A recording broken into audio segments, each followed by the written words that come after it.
Hey, Howard here at 82 Maple. And let me start by saying I love my Norwood HD36, and knowing what I know today, I'd buy it all over again in a heartbeat. However, if you're sensing that my next sentence is going to start with the word but, you're absolutely right. But there are a host of things that I wish I had known before embarking on this journey a couple of years back. You know, we're going to go down through 8 or so items that I'm going to cover in a short little series of videos, probably 3 or 4. I want to keep them relatively tight, so I'm going to reference some of my notes along the way.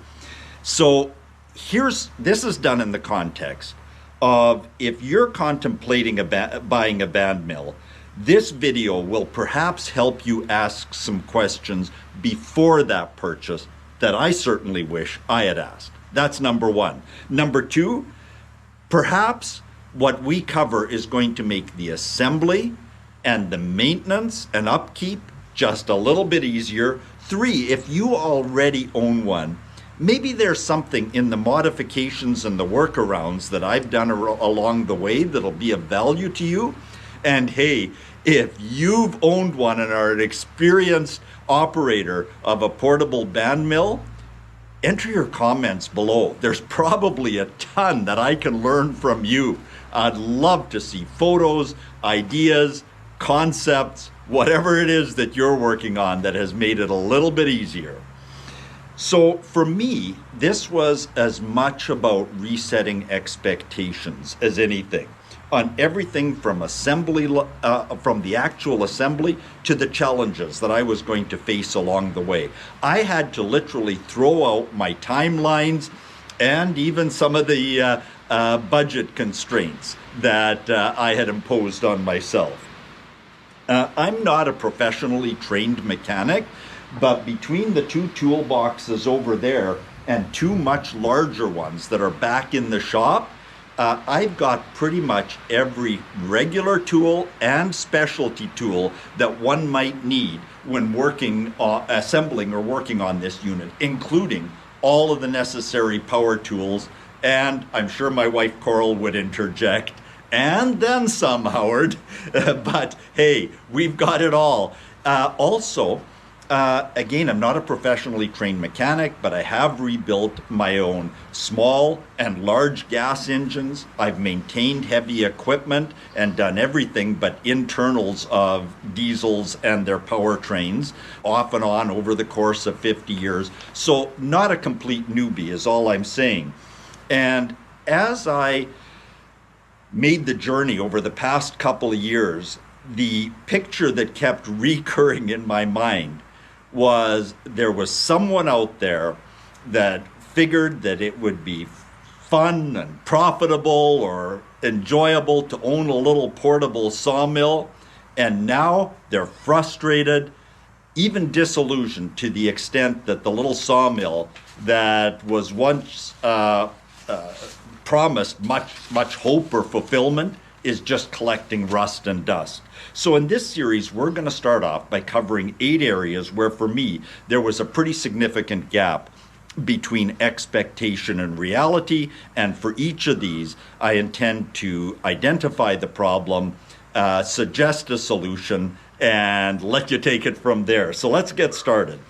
Let's start by talking about the assembly. As you'll see in these photos, the mill arrived in 77 boxes, and while I appreciate the logistical considerations in gathering and shipping the base components and the optional components, I was not as appreciative as I might otherwise have been about 2 things in particular. Number one, there were randomly packed pieces in repurposed or mislabeled boxes. There were at least 3 boxes missing component pieces that were critical to the sequential assembly, and I had to search about a dozen other boxes to discover randomly packed items. I was increasingly frustrated as the result of several repurposed boxes that had not been correctly labeled. And the bottom line is it was just a frustration because I was working to a timeline. There was also about 1,000 bolts we figured that were required in the overall assembly of the base unit and the options. And that in itself was not a frustration. All I would suggest is make sure you have an air or electric impact gun. Fortunately, my son Karsten and I, Karsten worked with me on the assembly. We shared 3 impact guns, so we always had a freshly charged unit ready to go at any given time. The frustration was that we were short-shipped about 300 carriage and a few other bolts.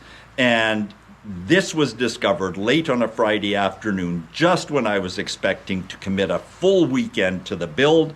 A number of phone calls to some area suppliers proved out that there wasn't enough in stock at local suppliers. So in fact, it took the weekend and another business day before I had the bolts. So it was a little bit frustrating to lose the time. Hey, those things happen. I totally get it. I'm just saying I could have benefited from resetting my expectations and having a more relaxed timeline, or perhaps I should have unpacked all the boxes and laid everything out and cross-referenced it to the parts list to make sure it was there. It is what it is, and I'm all good.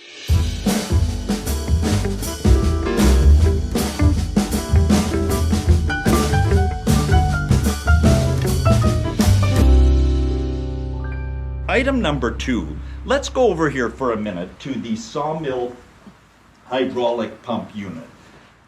This is what we see right here, and the problem is that the engine powering the hydraulic pump wouldn't start. Following the instructions, I connected the brand new pump and engine assembly that was supplied and bolted it to the base between the frame rails, hooked up the hoses, and the engine wouldn't start. It was all I could do to get it to turn over by pulling on the cord. Nothing like what you're seeing here. And I thought, wow, there's something really wrong. I haven't had this exact power unit before, but this is really unusual. So I disconnected the engine from the hydraulic unit. There's a nice little custom-made coupler here.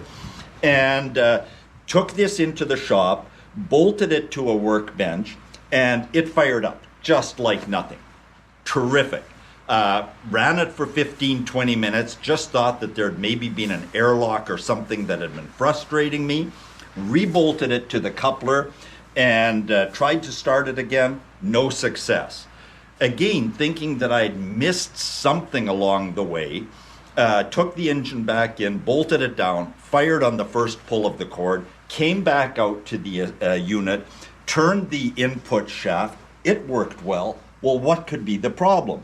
Well, by process of deduction, it seemed to me that there was a misalignment between the 2 units. And I was really struggling to figure that out, thinking I needed to get the experts involved.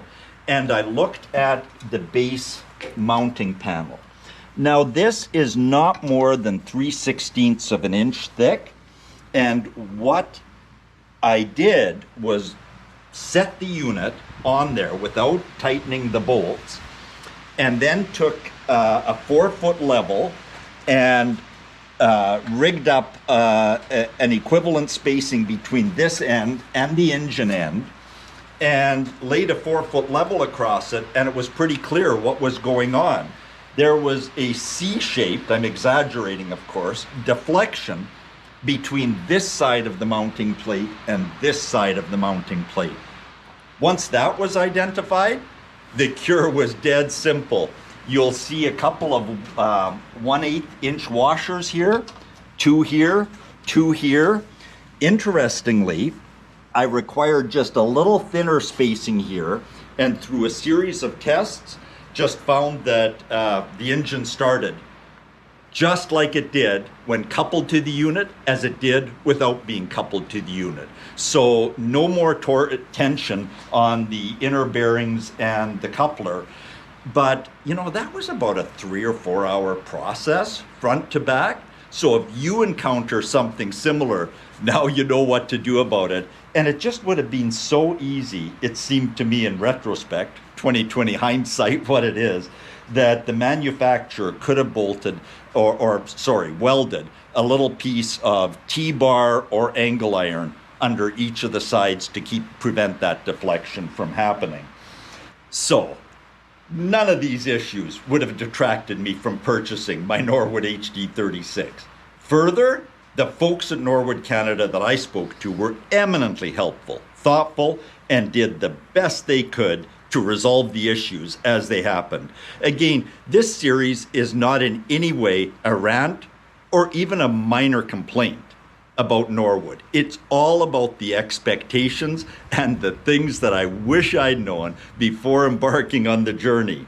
And perhaps there's some tips, tricks, or questions in here that'll be of use to you going forward. Coming up, we're going to talk about what was probably the biggest single unexpected issue for me, and that was the day that my saw head fell from a height of higher than where it's set right now and crashed to the deck completely unexpectedly.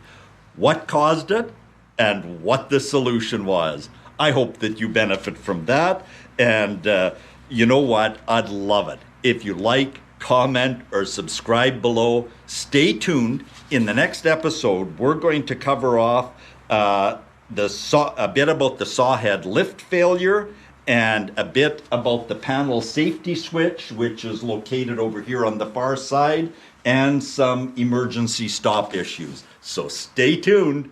82 Maple. Keep those 8 fingers, keep those 2 thumbs. It's a ton of fun.